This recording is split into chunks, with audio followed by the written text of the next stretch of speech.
வணக்கம். தினசரி வானிலையும் அதனை சார்ந்த அறிவியலும். இன்று ஜூலை மாதம் 6ஆம் தேதி, ஆனி மாதம் 22ஆம் தேதி. வானிலை அமைப்பில் தற்போதைய நிலையில் ஏற்பட்டிருக்கும் மாற்றங்கள்: தீவிரமடைந்து வரும் தென்மேற்கு பருவமழை, காவிரி நீர்பிடிப்பு பகுதிகளில் தொடர்ந்து கொட்டி வரும் மழைப்பொழிவும், காவிரியின் குறுக்கே உள்ள அணைகளின் நீர் இருப்பும், தமிழக அணைக்கட்டுகளின் நீர்பிடிப்பு பகுதிகளில் தொடர்ந்து மழைப்பொழிவும், தமிழக அணைக்கட்டுகளின் நீர் இருப்பு விவரமும் மற்றும் இன்றைய நிலையில் வானிலையில் எதிர்பார்க்கப்படும் மாற்றங்களும் மழைக்கான வாய்ப்புகளும் உள்ள மாவட்டங்கள் எவை என்ற கேள்விகளின் அடிப்படையிலான எனது தனிப்பட்ட வானிலை விளக்கம். வணக்கத்துடன் சி. அண்ணாதுரை. தென்மேற்கு பருவக்காற்றினை தொடர்ந்து தனது கட்டுப்பாட்டில் வைத்து தென்னிந்திய பகுதிகள், மத்திய இந்திய பகுதிகள், வட இந்திய பகுதிகள் என மாற்றி மாற்றி திசை திருப்பி மழைப்பொழிவை ஏற்படுத்தும் குறைவழுத்த மாறுபாடுகள் நிலநடுக்கோட்டு இந்திய பெருங்கடல், மாலத்தீவு மற்றும் மேற்கு இந்திய பெருங்கடல் சார்ந்து தொடர்ந்து நகர்ந்த வண்ணம், நிலை மாறிய வண்ணம் தொடர்ந்து நீடித்து வருகிறது. இன்றைய நிலையில் மாலத்தீவுகளை ஒட்டிய நிலநடுக்கோட்டு இந்திய பெருங்கடல் பகுதி சார்ந்து குறைவழுத்த மாறுபாடுகள் வளிமண்டல மேலடுக்கு வரை சுழற்சிக்கு காரணமாகி தற்போதைய நிலையில் நேற்றைய நிலையில் மேற்கிலிருந்து காற்று குவிதலை அரபிக்கடல் வழியும், வங்கக்கடல் பிரிவிலும் தெற்கிலிருந்து காற்று குவிதலையும் தொடர்ந்து ஏற்படுத்திய வண்ணம் இருக்கின்றது. இன்று காலை வரை இந்த நிலை நீடித்து கொண்டிருக்கிறது. டெல்டா மாவட்டங்கள், அநேக வடகடலோர மாவட்டங்கள், வடக்கு உள் மாவட்டங்கள் என மேகமூட்டமான வானிலை அமைப்பு தொடர்ந்து நீடிக்கிறது. இது அடுத்தடுத்த மணி நேரங்களில் காற்றினுடைய போக்கில் திசை மாறும். மேற்கு திசையில் இருந்து காற்று உள்நுழைதல் தென்மேற்கு திசையிலிருந்து காற்று உள்நுழையக்கூடிய நிலையை எட்டும். அதாவது கேரளம், கர்நாடகம், தமிழகம் நோக்கி அரபிக்கடல் பிரிவு தென்மேற்கு திசையிலிருந்து உள்நுழைய தொடங்கும். அதே போல வங்கக்கடல் பிரிவு தெற்கிலிருந்து தொடர்ந்து பாக்சல் சந்தி, மன்னார் வளைகுடா என உள்நுழைந்து வங்கக்கடலில் வெளியேறும். பிற்பகலுக்கு பிந்தைய நிலையில் இந்த காற்றினுடைய நகர்வில் முப்போக்கில் மாற்றங்கள் எதிர்பார்க்கப்படுகிறது.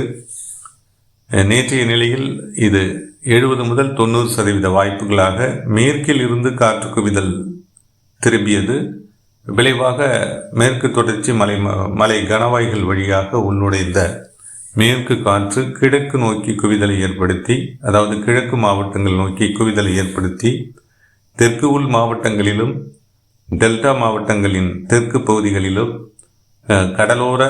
வடகடலோர மாவட்டங்களிலும் ஆங்காங்கே மழைப்பொழிவை ஏற்படுத்தியது. வடக்கு மாவட்டங்களில் ராணிப்பேட்டை, வேலூர் மற்றும் வடகடலோர மாவட்டங்களில் காஞ்சிபுரம், திருவள்ளூர், சென்னை, செங்கல்பட்டு, விழுப்புரம் என இந்த மாவட்டங்களில், திருவண்ணாமலை, இந்த மாவட்டங்கள்லாம் மழைப்பொழிவை இடியுடன் கூடிய மழைப்பொழிவாக ஏற்படுத்தி நள்ளிரவு வரை நீடித்து மறைந்திருக்கிறது. அன்று அதிகாலை வேளையில் அநேக வடகடலோர மாவட்டங்கள், வடக்கு உள் மாவட்டங்கள், வடக்கு மாவட்டங்கள், டெல்டா மாவட்டங்களின் கடலோர பகுதிகளில் மேகமூட்டமான வானிலை அமைப்பு நீடிக்கிறது. இது இன்று காலை 10 மணிக்கு பின்னர் இந்த மேகமூட்டமான வானிலை அமைப்பு படிப்படியாக விலகி வெயில் அதிகரிக்கும். வெயில் அதிகரிக்க உச்சம் பெறும் வெப்பச்சலனம், வெப்பத்தினால் மேலெழும் காற்று வெற்றிடத்தை ஏற்படுத்த மேற்கில் இருந்து காற்று குவிதலுக்கு வாய்ப்பு ஏற்படின் மழை பொழிவிற்கான வாய்ப்புகள் ஏற்படக்கூடிய சூழல் இன்றும் இருக்கிறது.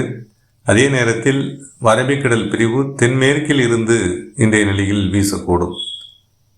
பொதுவாக நிலநடுக்கோட்டு இந்திய பெருங்கடல் சார்ந்து நீடிக்கும் குறைவழுத்த மாறுபாடுகள் காற்றின் போக்கினை அவ்வப்போது திருப்பி வருகிறது. தென்மேற்கு திசையில் இருந்து காற்று குவிதல் அரபிக்கடல் பிரிவு வழியாகவே வரக்கூடிய நிலையில், அரபிக்கடல் பிரிவு வழியாக வரக்கூடிய நிலையில், அது தென்மேற்கு திசையிலிருந்து வரக்கூடிய நிலையில் கேரளாவினுடைய அநேக மாவட்டங்களில் கனமழை முதல் அதி கனமழை பொழிவையும், தெற்கு உள் கர்நாடக பகுதிகளிலையும் கனமழை பொழிவு முதல் அதி கனமழை பொழிவையும் ஏற்படுத்தி வருகிறது. அதே போல மத்திய இந்திய பகுதிகள் நோக்கி காற்று குவிதல் வலுவடைந்து மழைப்பொழிவை தீவிரப்படுத்துகிறது.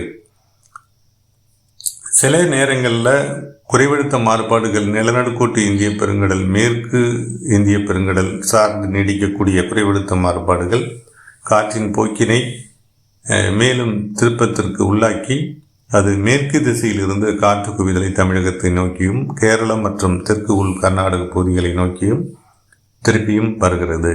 இந்த நிலைகளில்தான் தமிழகத்தில் வெப்பச்சலன மழைப்பொழிவிற்கு சாதகமான சூழல் உருவாகிறது. பொதுவாக தென்மேற்கு திசையிலிருந்து காற்று உள்நுழைய அது மேற்கு தொடர்ச்சி மலை முகடுகளின் மீது மோதல் ஏற்பட்டு அது கேரளாவினுடைய அநேக மாவட்டங்களில் மழைப்பொழிவை வலுப்படுத்துகிறது. தெற்கு உள் கர்நாடக பகுதிகளில் மழைப்பொழிவை தீவிரப்படுத்துகிறது. இந்த நிலையில் அந்த மாறுபாடுகள் மேற்கில் இருந்து உள்நுழையக்கூடிய நிலையில் கணவாய் பகுதிகள் வழியாக வலுவாக உள்நுழையும் காற்று தமிழகத்தில் வெப்பம் உயர்ந்து காணப்படும் கடலோரம் மத்திய மற்றும் வடக்கு உள் மாவட்டங்களில் ஏற்படக்கூடிய தாழ் அமுக்கங்கள், குறைவழுத்தங்கள், நிலப்பகுதி குறைவழுத்தங்கள் மற்றும் வெப்பச்சலனத்துடன் இணைந்து வெப்பச்சலன இடிமழை பொழிவாக அவ்வப்போது ஏற்பட்டு வருகிறது. இந்த நிலைதான் நேற்றைய நிலையில் நீடித்தது. மேற்கில் இருந்து காற்று குவிதல் வலுப்பெற்றது. வெப்பம் உயர்ந்த இடங்களில் வெப்பச்சலனத்துடன் இணைந்த மழைப்பொழிவு அது தெற்கு உள் மாவட்டங்கள், திண்டுக்கல், புதுக்கோட்டை, டெல்டா மாவட்டங்கள், தஞ்சாவூர், திருவாரூர், நாகப்பட்டினம் தெற்கு பகுதிகள், கடலோர மாவட்டங்கள், காஞ்சிபுரம், திருவள்ளூர், சென்னை, செங்கல்பட்டு, விழுப்புரம் மற்றும் கடலூர், பாண்டிச்சேரி என இந்த மாவட்டங்களிலும், அதே போல ராணிப்பேட்டை, வேலூர், திருவண்ணாமலை என வடக்கு உள் மாவட்டங்களிலும், கிருஷ்ணகிரி, தருமபுரி, சேலம் இந்த மாவட்டங்களில், ஈரோடு இந்த மாவட்டங்களில் ஆங்காங்கே என மழைப்பொழிவிற்கு காரணமாக அமைந்தது. இந்த நிலை இன்று நீடிக்குமா என்றால் சற்று கேள்விக்குறியான செய்திதான். ஏன்னா இன்றைய நிலையில் ஒரு 50% வாய்ப்புகள் இருக்கின்றன. ஏன்னா நேற்றைய நிலையில் குறைவழுத்த மாறுபாடுகள், நிலநடுக்கோட்டு பகுதி சார்ந்து நீடித்த குறைவழுத்த மாறுபாடுகள் சற்று நிலநடுக்கோட்டு பகுதிக்கு வடக்கில் நீடித்தது. இன்றைய நிலையில் சற்று தெற்கு நோக்கி தெற்கு தென்மேற்காக சற்று நகர்ந்திருக்கிறது. இதன் விளைவாக காற்றானது தற்போதைய நிலையில் தென்மேற்கில் இருந்து திருப்பம் பெற்றிருக்கிறது. பிற்பகலுக்கு பிந்தைய நிலையில் அந்த குறைவழுத்த மாறுபாடுகளினுடைய நகர்வுகளை பொறுத்து அது மேற்கு திசையிலிருந்து தொடர்ந்து நீடிக்குமா, அது தென்மேற்கு திசையிலிருந்து தொடர்ந்து நீடிக்குமா, அல்லது மேற்கு திசையிலிருந்து கணவாய் பகுதிகள் வழியாக காற்று உள்நுழையுமா என்பது கேள்விக்குறியாகவே இருக்கின்றது. எனவே பிற்பகலுக்கு பிந்தைய நிலையில் சாதகமான சூழல் ஏற்படும் எனில், அதாவது மேற்கு திசையிலிருந்து காற்றுக்கு சாதகமான சூழல் ஏற்படும் எனில் தெற்கு உள் மாவட்டங்கள், தெற்கு மாவட்டங்கள், தெற்கு உள் மாவட்டங்கள், அதாவது விருதுநகர், தென்காசி, மதுரை, தேனி, திண்டுக்கல், புதுக்கோட்டை, ராமநாதபுரம், சிவகங்கை இந்த மாவட்டங்களில் வெப்பச்சலன இடிமழை பொழிவிற்கும், அதே போல் டெல்டா மாவட்டங்களின் தெற்கு பகுதிகளில் தஞ்சாவூர், திருவாரூர், நாகப்பட்டினம் இந்த மாவட்டங்களினுடைய தெற்கு பகுதிகளுக்கும் மழைப்பொழிவை ஏற்படுத்தக்கூடும்.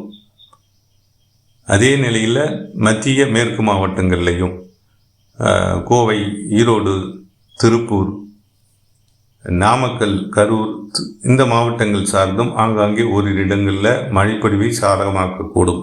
ஏனெனில் இன்று தென்மேற்கு திசையிலிருந்து மாற்றம் பெற்று மேற்கு திசைக்கு இருந்து காற்றானது திருப்பம் ஏற்படும் நிலையில் பாலக்காட்டு கணவாய் காற்றில் மேற்கு காற்றில் வேக மாறுபாடுகள் ஏற்படக்கூடும். இதன் விளைவாக காற்று குவிதலுக்கு காற்று பகுதிகளுக்கும் வாய்ப்புகள் ஓரிரு இடங்களில் ஏற்படலாம்.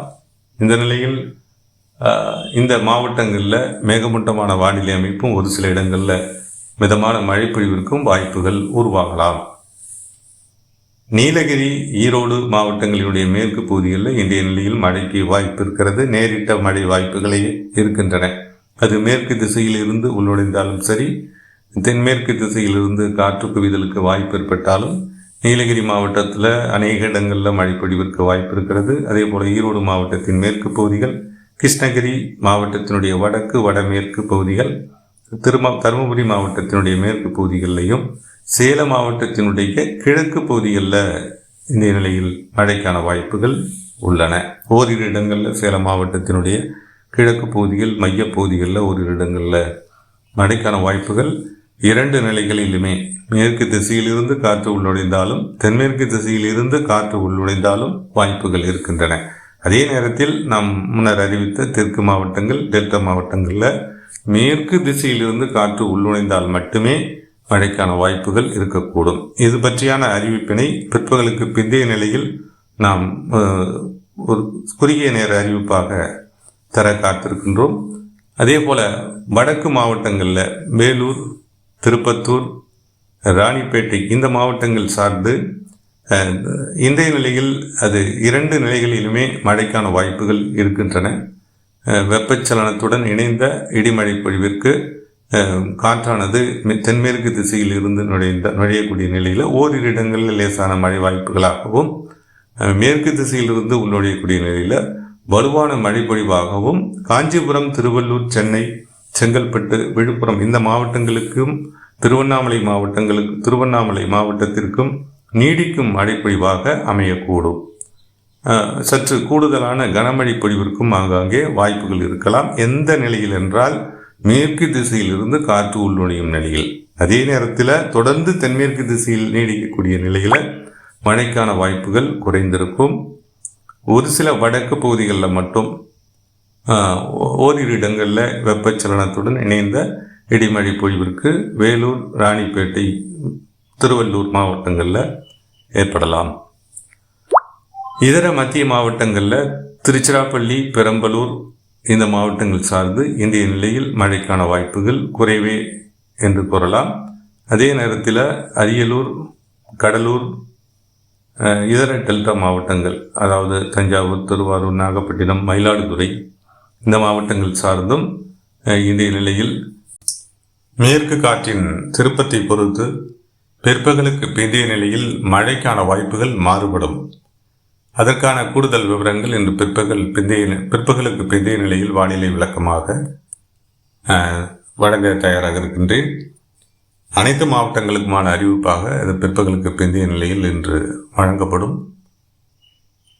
காவிரி நீர்பிடிப்பு பகுதிகள் மற்றும் தமிழக அணைகளின் நீர்பிடிப்பு பகுதிகளில் கொட்டி வரும் மழைப்பொழிவும் தற்போதைய நிலையில் காவிரியின் குறுக்கே உள்ள அணைகளின் நீர் இருப்பும் வரவும், தமிழக அணைகளின் நீர் இருப்பும் என்ன என்பதை பார்க்கலாம். KR சாகர் 99.3 அதன் கொள்ளளவில், அதாவது 124.8 என்ற கொள்ளளவில் 99.3 என்ற அளவில் நிரம்பியிருக்கிறது. கிட்டத்தட்ட 3/4 திட்டத்திற்கு மேலே நிரம்பி இருக்கிறது. அணையிலிருந்து திறந்துவிடப்படக்கூடிய தண்ணீர் 540 கனஅடியாகவே இருக்கிறது. கபினி அணையை பொறுத்தவரை 65 அடி கொள்ளளவில் 61.3 நிரம்பி இருக்கிறது. இந்த அணைக்கான நீர் வரத்து 6874 கனஅடியாக இருக்கிறது. அணையில் இருந்து 1300 கனஅடி காவிரியில் திறந்துவிடப்படுகிறது.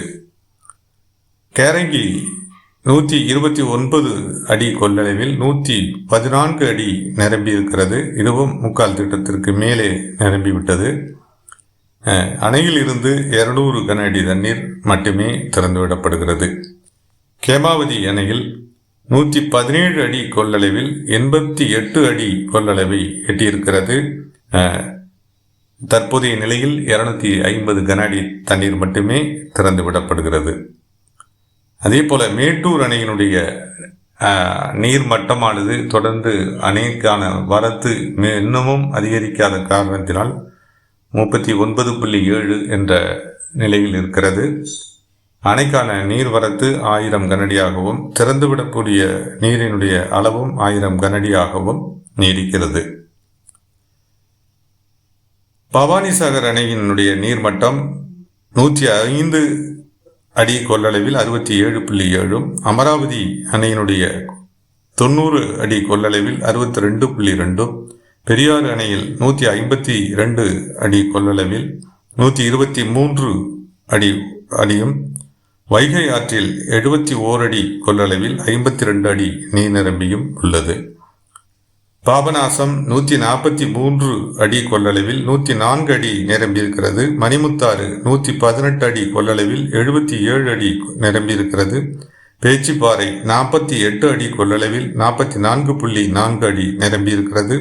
பெருஞ்சாணி 77 அடி கொள்ளளவில் 72.6, கிருஷ்ணகிரி 52 அடி கொள்ளளவில் 49 அடியும், சாத்தனூர் 119 அடி கொள்ளளவில் 81.9 அடியும், சோலையாறு 160 அடி கொள்ளளவில் 113 அடியும், பரம்பிக்குளம் 72 அடி கொள்ளளவில் 21.2 அடியும், ஆலியாறு 120 அடி கொள்ளளவில் 86.6, திருமூர்த்தி 60 அடி கொள்ளளவில் 29 அடியும் நிரம்பியிருக்கின்றது. இதை தவிர்த்து கோவை மாவட்டத்தின் குடிநீர் ஆதாரமான சிறுவாணி அணையினுடைய நீர்மட்டம் கடந்த 7 நாட்களில் கிட்டத்தட்ட 7 அடி உயர்ந்திருக்கிறது. 8 அடியும் உயர்ந்திருக்கிறது. தற்போதைய நிலையில் 21.6 அடியாக நீர் இருப்பானது இருக்கின்றது. இதர சிறு அணைகள், மேற்கு தொடர்ச்சி மலை மாவட்டங்கள் சார்ந்த சிறு அணைகளும் முக்கால் திட்டத்திற்கும் நெருக்கமாக நீர் இருப்பு இருக்கிறது, நிறைந்திருக்கிறது. தொடர்ந்து மழைப்பொழிவானது தென்மேற்கு பருவமழையானது மேற்கு தொடர்ச்சி மலை பகுதிகளிலையும் தெற்கு உள் கர்நாடக பகுதிகளிலையும் வலுவடைந்திருக்கக்கூடிய நிலையில் நீர்வரத்து கண்டிப்பாக மேலும் மேலும் அதிகரிக்கும். நாம் காவிரியின் நீர் பெருக்கை கணிசமான அளவில் உயரக்கூடும் என எதிர்பார்க்கக்கூடிய நாளாக நாம் நிர்ணயித்திருந்தோம். கடந்த அறிவிப்பில் 7 தினங்கள் இதற்கு 7 தினங்களில் 50,000 முதல் 1,00,000 கனஅடி தண்ணீர் நீரிருப்பு வெளியேறுவதற்கான வாய்ப்புகள் இருப்பதாக நாம் ஏற்கனவே அறிவித்திருந்தோம். அதற்கு இன்னும் 3 தினங்கள் இருக்கின்றன. தற்போதைய நிலையில் 1000 கனஅடி என்ற அளவிலேயே 1500 கனஅடி என்ற அளவிலேயே நீர் வரத்து இருந்து கொண்டிருந்தாலும் அடுத்து வரக்கூடிய 3 தினங்களில் மேலும் மழைப்பொழிவானது அந்த பகுதிகளில் வலுவடைந்து வருகிறது. கணிசமான அளவில் மழைப்பொழிவும் ஏற்பட்டு வரக்கூடிய நிலையில் வரத்தும் நீர் வரத்தும் உயர்ந்து கொண்டு தான் இருக்கின்றது. 6000 கனஅடி என்று முந்தைய தினம் இருந்த நீர் வரத்தானது KR சாகருக்கு தற்போதைய நிலையில் 11,189 கனஅடியாக இருப்பது ஒரு உதாரணமாக எடுத்துக்கொள்ளலாம். எனவே அடுத்த 3 தினங்களில் வெகுவாக நீர் வரத்து அதிகரிக்கும், நீர் இருப்பும் அதிகரிக்கும். ஏன்னா இப்போ கிட்டத்தட்ட முக்கால் திட்டத்திற்கு மேலே அந்த காவிரியின் குறுக்கே உள்ள அணைகளில் நீர் நிரம்பி இருக்கிறது. இதற்கு மேலும் அந்த அணைகளினுடைய நீரிருப்பை உயர்த்தி கொள்ள முடியாது என்ற நிலை ஏற்படும். அந்த நிலையில் வரக்கூடிய நீர் அப்படியே திறந்துவிடக்கூடிய நிலையும் அணைக்கான நீர் வரத்தும் வெகுவாக அதிகரிக்கும். அதாவது 20,000 30,000 என அதிகரித்து படிப்படியாக 50,000 கனஅடிக்கு மேலே நீர் வரத்தானது இந்த 4 அணைகளுக்கும் மொத்தமாக வந்து சேரக்கூடும். அந்த நேரத்தில் காவிரியில் நீர் பெருக்கு ஏற்பட உச்சபட்ச வாய்ப்புகள் இருக்கின்றன. மற்றும் ஒரு அறிவிப்புடன் இன்று பிற்பகலுக்கு பிந்தைய நிலையில் வானிலையில் ஏற்படும் மாற்றங்கள் அது குறித்தான அறிவிப்புகளுடன் மீண்டும் இணைகிறேன். தொடர்ந்து இணைப்பில் நீடித்த அனைவருக்கும் நன்றி.